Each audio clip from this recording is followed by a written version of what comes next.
4 years ago, Jordan Davis was shot and killed in front of a Gate gas station after an argument over loud music. Michael Dunn was convicted of the shooting, and he is now serving a prison sentence. But today was a quiet day for the Davis family. That's right. In fact, Ron Davis, his father, spent the day giving back. Our Ken Amaro is joining us with more. He spent the day speaking with Davis, who said he's giving back as part of his healing. Ken. That's correct.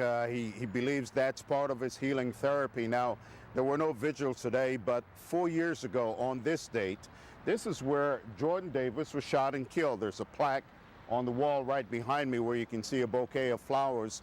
And Ron Davis says he's coming back tonight to lay a bouquet of flowers right where the plaque is in memory of his son.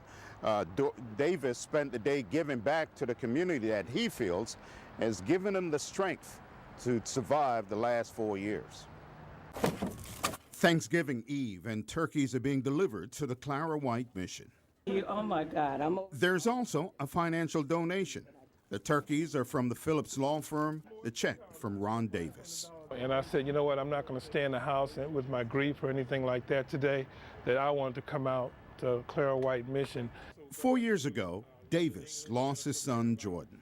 In my heart, it's been maybe a year. In what has been characterized as an argument over loud music. Jordan's spirit is well and good, and what he stands for and what we stand for as a family. Davis is using the tragedy to forge a legacy of giving. That's the only way you heal.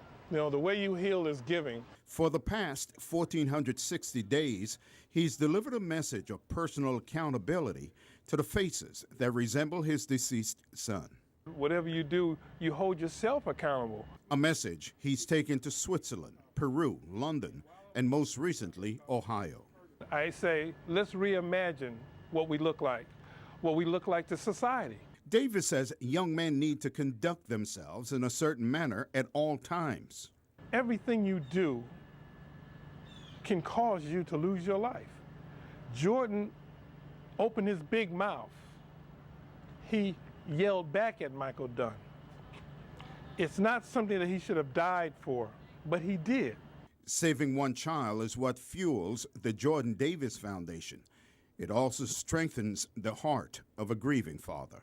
So I have to educate these kids, because every time I cut on the news and I see a young man or woman killed, and I say, I wish somebody would have spoken to that person, one of the families, one of the news reporters, anybody, because these children shouldn't lose their lives unnecessarily, and they're doing it every single day. Again, Michael Dunn, as you stated earlier, was convicted of shooting Jordan Davis. Recently, he filed an appeal, but the conviction was upheld. He has the right to file an appeal before the Florida Supreme Court.